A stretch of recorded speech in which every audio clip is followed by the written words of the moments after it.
Se stai per chiudere questo video, fermati. Quello che sto per rivelarti ha salvato imperi che stavano crollando e ha trasformato schiavi in filosofi leggendari. 2000 anni fa, mentre Roma bruciava intorno a lui, l'imperatore Marco Aurelio scoprì un segreto psicologico così potente che ancora oggi gli scienziati ne studiano gli effetti. Un metodo che trasforma ogni fallimento in carburante, ogni umiliazione in saggezza, ogni fine in un nuovo inizio. Questo antico segreto può cambiare la tua vita per sempre. La guerra contro i demoni mentali. Parliamo subito della battaglia più importante della tua esistenza, non quella contro il capo prepotente, non quella contro i debiti che si accumulano, non quella contro il partner che non ti capisce. Sto parlando della guerra che si combatte ogni giorno nel territorio tra le tue orecchie. Gli stoici avevano identificato il nemico numero 1 dell'essere umano, quella vocina interna che ti sussurra bugie velenose. Non ce la farai mai. Sei troppo vecchio per cambiare. I tuoi sogni erano solo illusioni giovanili. Accontentati di quello che hai. Riconosci queste voci? Bene, perché ora imparerai a zittirle per sempre. Marco Aurelio, l'uomo più potente del mondo antico, ogni mattina faceva qualcosa di straordinario. Prima ancora di alzarsi dal letto, si preparava mentalmente alle difficoltà che lo aspettavano. Non per pessimismo, ma per strategia psicologica pura. Scriveva nel suo diario personale: «Incontrerò oggi persone indiscrete, ingrate, insolenti, sleali, maligne, asociali, ma io ho visto la bellezza del bene e la bruttezza del male e ho compreso che chi fa il male è mio parente». Questa non era rassegnazione, era preparazione mentale da campione olimpico, come un chirurgo che visualizza l'operazione prima di entrare in sala operatoria, come un pilota che studia ogni possibile emergenza prima del decollo. Quando il problema arriva, tu sei già pronto, non ti coglie impreparato, non ti devasta emotivamente, ma c'è di più. Epitteto, che conosceva l'umiliazione meglio di chiunque altro perché era cresciuto come schiavo, aveva sviluppato una tecnica psicologica rivoluzionaria. La chiamava la disciplina del giudizio. Ogni volta che un pensiero negativo attraversava la sua mente, lo sottoponeva a 3 domande letali. È vero? È utile? È sotto il mio controllo? Prendi il pensiero: non riuscirò mai a realizzare i miei sogni. È vero? Come fai a saperlo? Hai forse una macchina del tempo che ti permette di vedere il futuro? È utile? Ti aiuta a migliorare o ti paralizza? È sotto il tuo controllo. Puoi decidere di non provarci nemmeno, ma questo non cambierà il futuro in meglio. Seneca, che aveva perso e riconquistato fortune immense 3 volte nella sua vita, aveva un'altra arma psicologica devastante. Ogni sera, prima di dormire, faceva un esercizio che chiamava l'esame di coscienza. Non per punirsi, ma per imparare. Rivedeva la giornata, dove aveva reagito con saggezza, dove aveva lasciato che le emozioni lo controllassero, cosa poteva migliorare domani. Ecco il colpo di genio che distingue gli stoici da tutti gli altri filosofi. Non si limitavano a identificare i pensieri negativi, li trasformavano in combustibile per la crescita. Quella vocina che ti dice «non sei capace» diventa «eccellente, ora so esattamente su cosa devo lavorare». Quella che ti sussurra «è troppo tardi per te» si trasforma in «perfetto». Significa che ogni giorno che passo a migliorarmi è ancor più prezioso. Per i prossimi 7 giorni, ogni volta che una voce negativa ti attraversa la mente, fermati e fai le 3 domande di Epitteto. È vero? È utile? È sotto il mio controllo? Scrivi le risposte. Vedrai che il 90% dei tuoi pensieri negativi crollerà sotto questo esame. Ma aspetta, perché quello che sto per dirti nel prossimo capitolo ha a che fare con qualcosa che probabilmente stai evitando in questo momento della tua vita. Forgiato dal fuoco delle avversità. Ed ecco che arriviamo alla verità, che nessuno vuole sentire ma che può trasformare completamente la tua esistenza. Le difficoltà che stai affrontando, quelle situazioni che ti fanno perdere il sonno, quei problemi che vorresti evitare a tutti i costi, non sono punizioni del destino, sono la tua palestra personale per diventare indistruttibile. Gli stoici avevano una visione rivoluzionaria delle avversità che va contro tutto quello che ti hanno insegnato. Marco Aurelio, mentre combatteva barbari ai confini dell'impero e affrontava pestilenze che decimavano la popolazione, scriveva una frase che dovrebbe essere tatuata nella mente di ogni persona. L'impedimento all'azione fa progredire l'azione. Ciò che ostacola diventa la via. Fermati un secondo e lascia che questo concetto ti entri nel cervello come un chiodo. Quello che ti sta bloccando adesso, quello che ti fa soffrire, quello che stai cercando di evitare con ogni fibra del tuo essere, quello è esattamente il materiale grezzo con cui costruirai la tua forza interiore. Pensa a Seneca. Quest'uomo aveva tutto: ricchezza immensa, potere politico, rispetto sociale. Poi, in un solo giorno, perse tutto. Esiliato, umiliato, costretto a lasciare Roma come un criminale. Ma invece di disperarsi, fece qualcosa di incredibile. Trasformò l'esilio in una opportunità per approfondire la sua filosofia. Scrisse alcune delle sue opere più importanti proprio durante quel periodo buio. Quando tornò a Roma, era diventato non solo più ricco di prima, ma soprattutto più saggio, più forte, più resiliente. E quando perse tutto una seconda volta, e poi una terza, ogni volta si rialzò più potente di prima. Come era possibile? Aveva capito il segreto della trasformazione alchemica. Ogni perdita conteneva i semi del prossimo guadagno. Ma attenzione, non sto parlando di quella retorica superficiale del «tutto accade per una ragione». Sto parlando di una scienza psicologica precisa. Quando affronti una difficoltà e la superi, il tuo cervello cambia letteralmente. Si creano nuove connessioni neurali. Sviluppi quello che gli psicologi moderni chiamano resilienza post-traumatica. Non sei solo tornato al punto di prima. Sei diventato una versione migliorata di te stesso. Epitteto lo spiegava con una metafora potentissima. Proprio come il ferro si tempra nel fuoco e diventa acciaio, l'anima umana si tempra nell'avversità e diventa indistruttibile. Ma c'è una condizione fondamentale. Devi scegliere consciamente di vedere ogni difficoltà come allenamento, non come punizione. Questa mentalità cambia tutto. Quando perdi il lavoro, invece di disperarti pensi: eccellente, l'universo mi sta forzando a trovare qualcosa di meglio. Quando una relazione finisce, invece di crollare pensi: perfetto, ora ho lo spazio per diventare la versione di me che merita un amore straordinario. Quando la salute ti dà problemi, invece di arrenderti pensi: questo è il mio corpo che mi insegna a prendermi cura di me stesso in modo più consapevole. Gli stoici chiamavano questa pratica amor fati, l'amore del destino, non solo accettare quello che ti succede, ma arrivare ad amarlo perché capisci che senza quelle sfide non diventeresti mai la versione migliore di te stesso. Prendi la difficoltà più grande che stai affrontando ora. Scrivi 3 modi specifici in cui questa situazione ti sta costringendo a crescere, a sviluppare nuove competenze o a diventare più forte. Trova il regalo nascosto nella tua sfida. Ora devo parlarti di qualcosa che riguarda quella parte di te che ha smesso di sognare. L'inseguimento implacabile dei tuoi sogni. Ora tocchiamo il nervo scoperto. Quei sogni che avevi, quelle ambizioni che ti facevano brillare gli occhi, quelle visioni di quello che potevi diventare. Dove sono finite? Sepolte sotto anni di «sii realista», «pensa alla sicurezza». Non è più tempo per queste fantasie. Ecco una verità che ti farà male e ti libererà allo stesso tempo. Non è mai troppo tardi per ricominciare a sognare. Gli stoici avevano un approccio ai desideri che ti permetterà di perseguire le tue ambizioni più audaci senza il peso paralizzante della disperazione. Marco Aurelio, che possedeva tutto il potere del mondo conosciuto, scriveva qualcosa di apparentemente contraddittorio.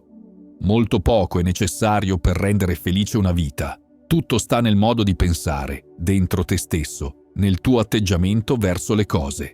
Ma allo stesso tempo era un leader ambiziosissimo, un innovatore politico, espandeva l'impero. Come conciliava queste due cose? Aveva scoperto il segreto dell'ambizione stoica. Persegui i tuoi obiettivi con tutto te stesso, ma non permettere mai che il tuo valore come persona dipenda dal raggiungerli. Questa distinzione ti rende letteralmente inarrestabile. Pensa a questo. Cosa succede quando non hai paura di fallire perché la tua autostima non dipende dai risultati? Puoi rischiare tutto, puoi osare l'impossibile, puoi fallire 1000 volte e rialzarti come se niente fosse, perché il fallimento non intacca minimamente la tua identità. Seneca lo dimostrava con la sua vita. Era ricchissimo, ma era anche pronto a perdere tutto in qualsiasi momento senza che questo lo distruggesse psicologicamente. Aveva capito la differenza tra desiderare qualcosa e averne bisogno per essere felice. Questa distinzione è la chiave della libertà assoluta. Diceva: non c'è niente di sbagliato nell'essere ricchi, purché tu sappia che potresti essere altrettanto felice anche senza ricchezze. Ecco la parte più potente. Quando raggiungi questa mentalità, i tuoi sogni non solo diventano più raggiungibili, ma spesso li superi, perché agisci da una posizione di forza, non di disperazione. Le persone sentono la tua sicurezza interiore.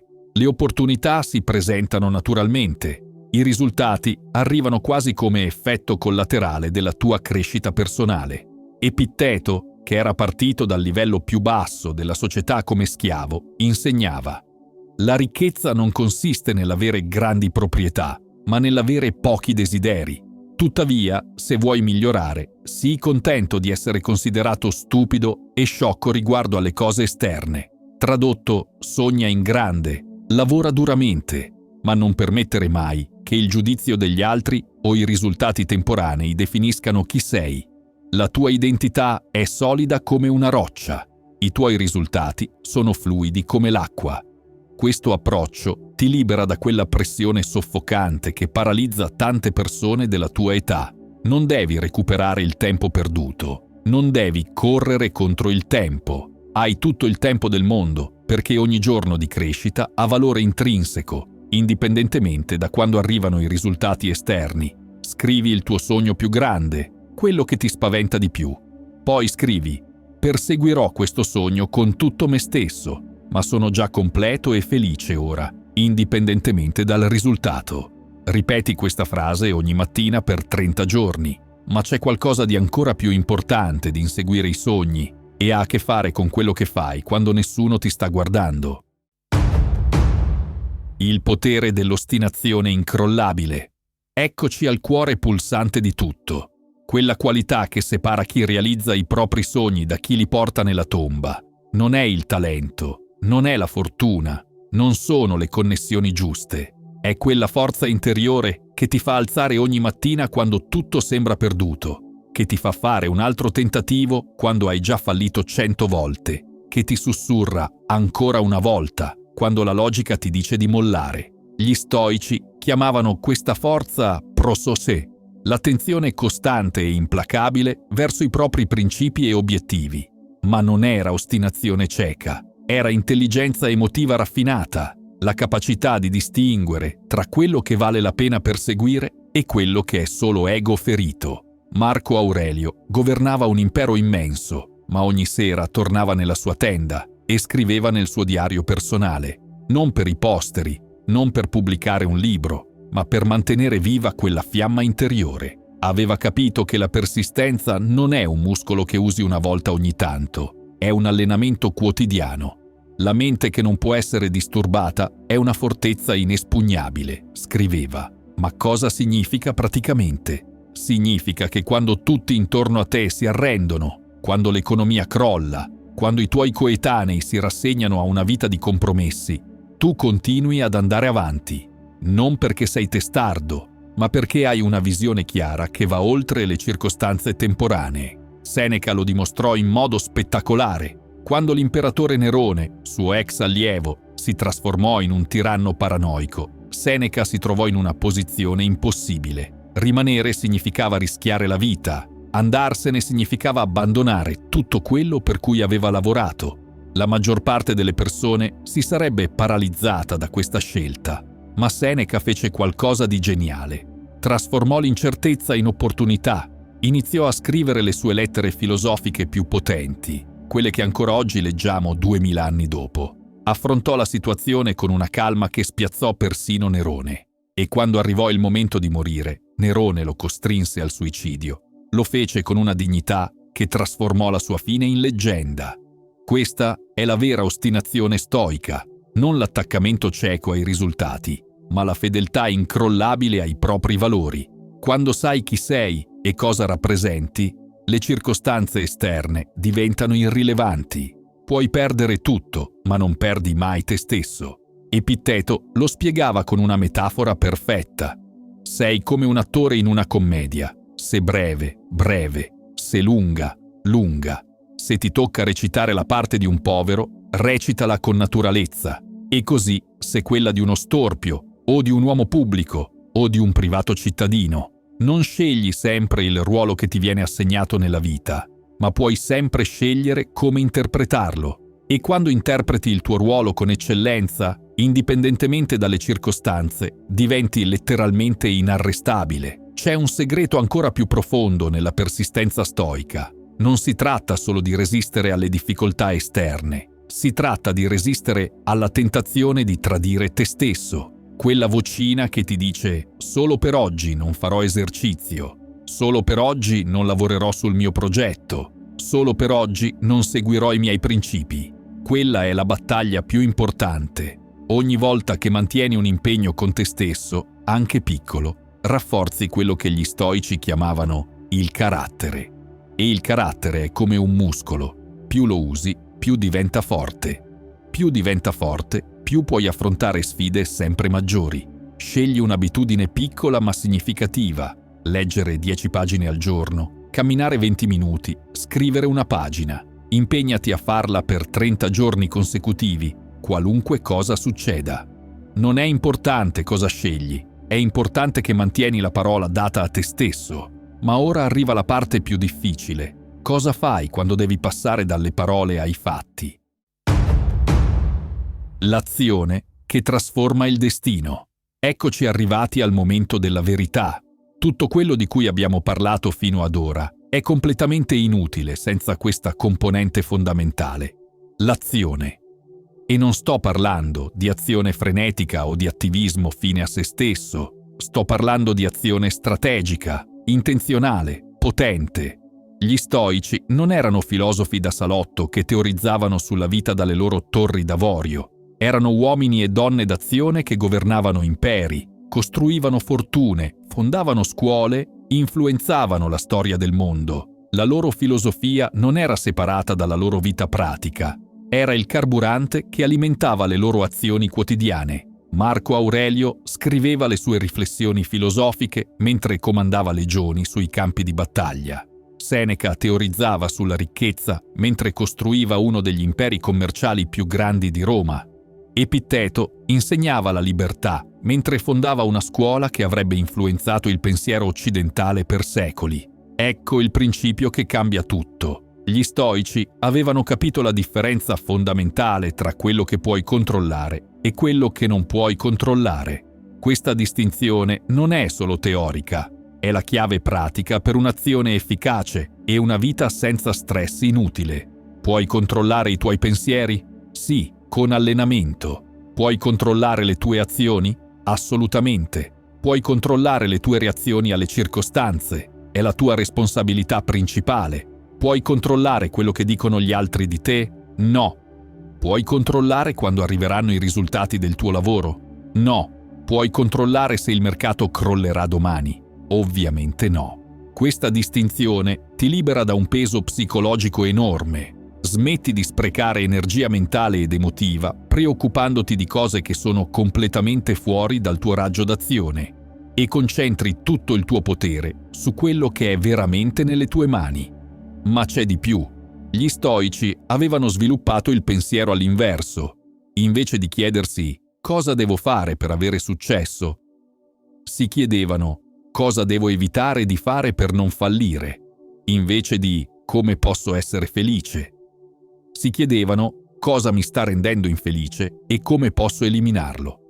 Seneca lo applicava nei suoi investimenti. Non cercava solo le opportunità di guadagno, studiava attentamente come evitare le perdite catastrofiche. Risultato: mentre altri imprenditori romani facevano fortune e le perdevano, lui costruì una ricchezza che durò per generazioni. Marco Aurelio lo applicava nel comando, non si concentrava solo su come motivare i suoi soldati, Studiava come eliminare tutto quello che poteva demoralizzarli o confonderli. Risultato: guidò l'esercito romano attraverso alcune delle campagne più difficili della storia, senza mai perdere la loro lealtà. Ecco l'aspetto più potente dell'azione stoica: la qualità dell'attenzione. Marco Aurelio scriveva: confina la tua attenzione a quello che fai, riempilo del rispetto che meriti. Ogni azione, anche la più piccola e apparentemente insignificante, deve essere eseguita con eccellenza assoluta. Non perché qualcuno ti sta guardando, non perché riceverai una ricompensa immediata, ma perché quello è il tuo standard personale. Quando fai le cose con questa mentalità, la qualità della tua vita cambia radicalmente. Diventi quella persona che fa le cose per bene, sempre, indipendentemente dal contesto. E le persone lo notano. I risultati arrivano. Le opportunità si presentano, non come conseguenza diretta di quello che fai, ma come effetto naturale di chi diventi, attraverso quello che fai. Per una settimana scegli un'azione quotidiana semplice: preparare il caffè, rispondere alle email, guidare.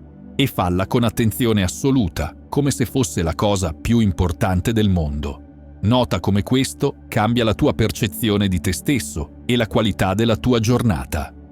Quello che sto per condividere nel prossimo capitolo riguarda un aspetto della vita che molti sottovalutano completamente. L'arte di trasformare le relazioni in alleanze. C'è un aspetto della saggezza stoica che viene spesso trascurato, ma che può trasformare completamente la qualità della tua esistenza: la gestione delle relazioni umane. Non sto parlando di manipolazione o di tecniche superficiali per piacere a tutti. Sto parlando di una comprensione profonda della natura umana che ti permetterà di costruire alleanze solide e di navigare anche nei rapporti più difficili.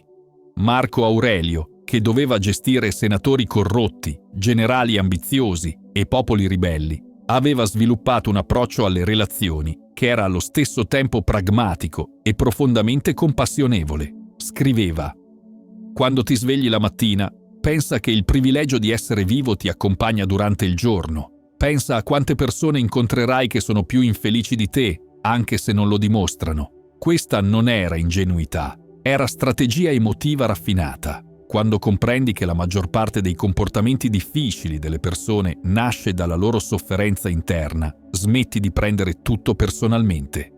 E quando smetti di prendere tutto personalmente, hai una chiarezza mentale che ti permette di rispondere invece di reagire. Seneca, che aveva navigato per decenni nei corridoi del potere romano, un ambiente dove una parola sbagliata poteva costarti la vita, aveva capito qualcosa di rivoluzionario. Le persone non si comportano male con te, si comportano male a causa di quello che sta succedendo dentro di loro. La rabbia è una follia momentanea, diceva, quindi controllala o sarà lei a controllare te.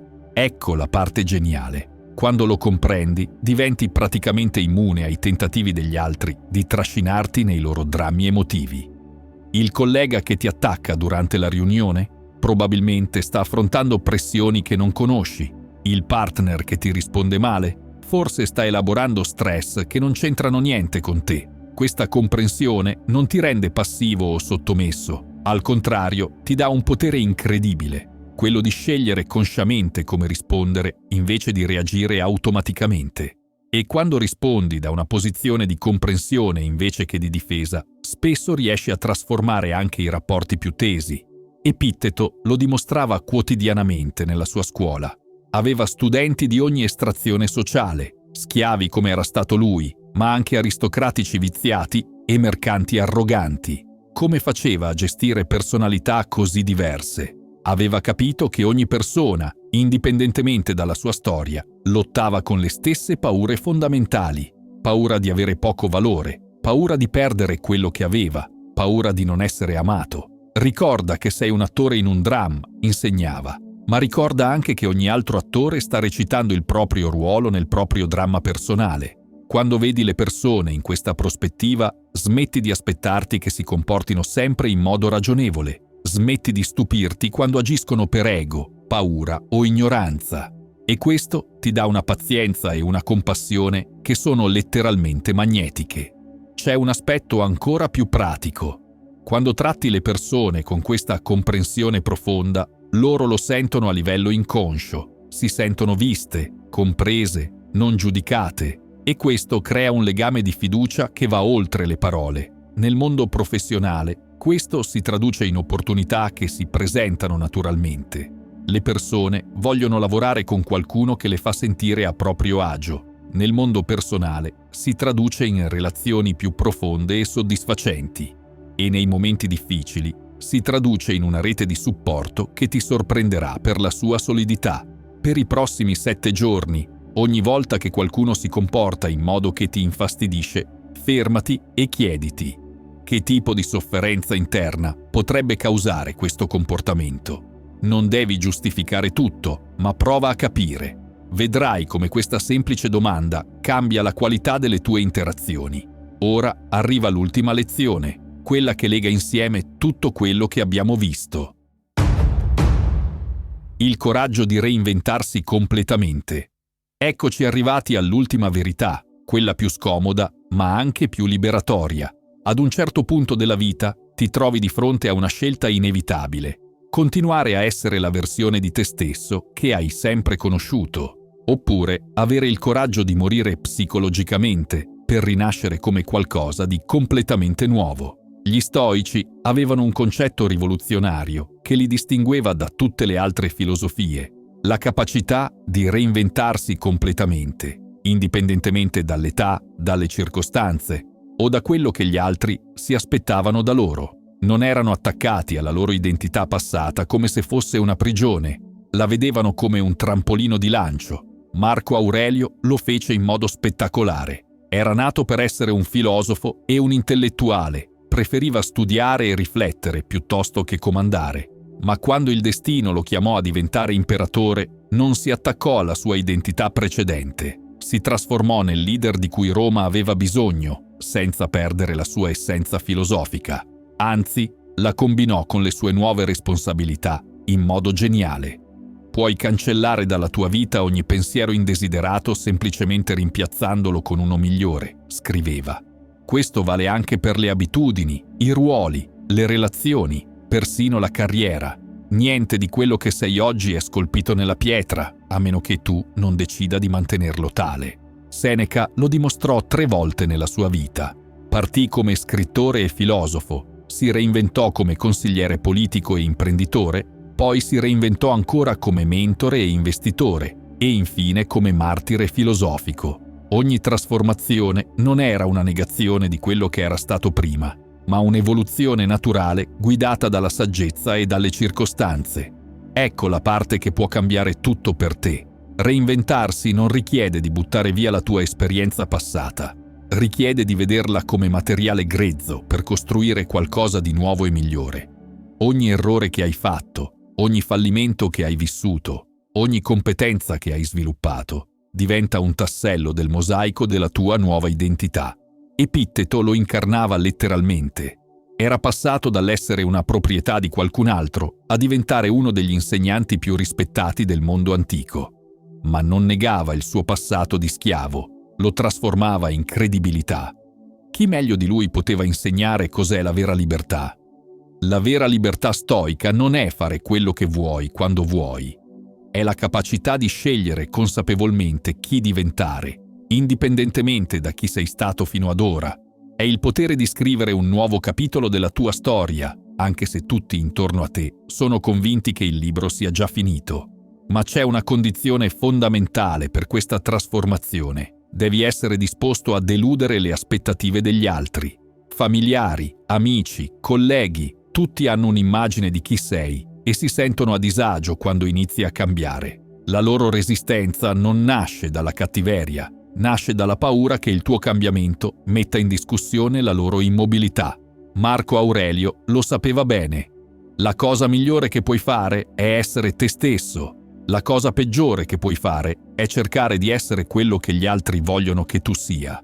Ma essere te stesso significa essere la versione migliore di te stesso, non quella più comoda o familiare. Questo processo richiede quello che gli stoici chiamavano coraggio morale, la forza di fare quello che è giusto per te anche quando è scomodo, impopolare o incompreso. È il coraggio di dire no a una vita che non ti rappresenta più e sì a una vita che non hai ancora vissuto, ma che senti nelle ossa essere la tua vera destinazione. La bellezza di questa mentalità è che non hai mai perso tempo. Ogni anno che hai vissuto, ogni esperienza che hai accumulato, ogni lezione che hai imparato, diventa parte della saggezza che ti permetterà di vivere questa nuova versione di te stesso in modo più profondo e autentico di quanto avresti mai potuto fare da giovane. Non stai ricominciando da zero, stai costruendo sulla base più solida che esista, quella dell'esperienza vissuta, delle battaglie affrontate, delle sconfitte superate, della maturità conquistata sul campo.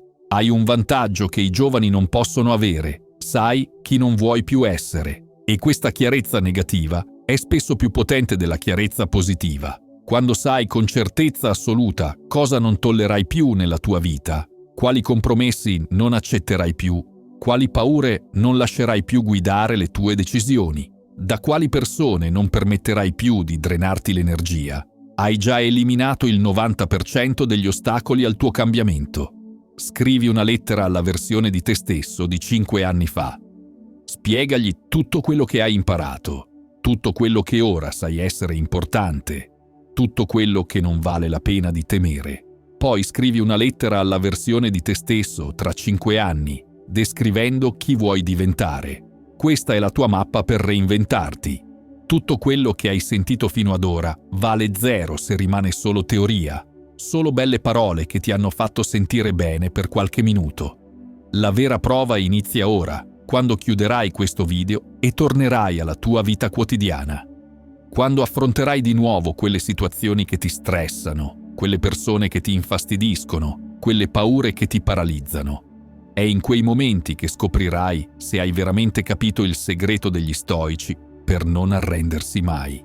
Marco Aurelio, Seneca, Epitteto, questi uomini sono morti 2000 anni fa, ma le loro parole sono ancora qui, ancora potenti, ancora capaci di trasformare vite, perché non si limitavano a parlare di filosofia, la vivevano, non predicavano dalle torri d'avorio, combattevano nelle trincee dell'esistenza umana. E tu sarai uno di quelli che colleziona citazioni motivazionali sui social media ma non cambia mai nulla nella propria vita? O sarai uno di quelli che prende questi principi e li trasforma in azione quotidiana, in crescita reale, in trasformazione autentica? La scelta è tua, ed è una scelta che farai non una volta sola, ma ogni giorno, ogni momento, per il resto della tua vita. Perché questo è il segreto finale degli stoici. La filosofia non è qualcosa che impari, è qualcosa che vivi. Non arrenderti mai, non perché è facile, ma perché è l'unico modo degno di vivere per un essere umano libero. Non perché avrai sempre successo, ma perché il processo di non arrendersi mai è già di per sé la vittoria più grande che puoi ottenere. Il destino ti sta aspettando. I tuoi sogni ti stanno chiamando. La versione migliore di te stesso ti sta aspettando dall'altra parte della paura. Il momento è adesso. La scelta è tua. Che cosa aspetti? Se hai trovato valore in queste parole, ti piacerà uno di questi video.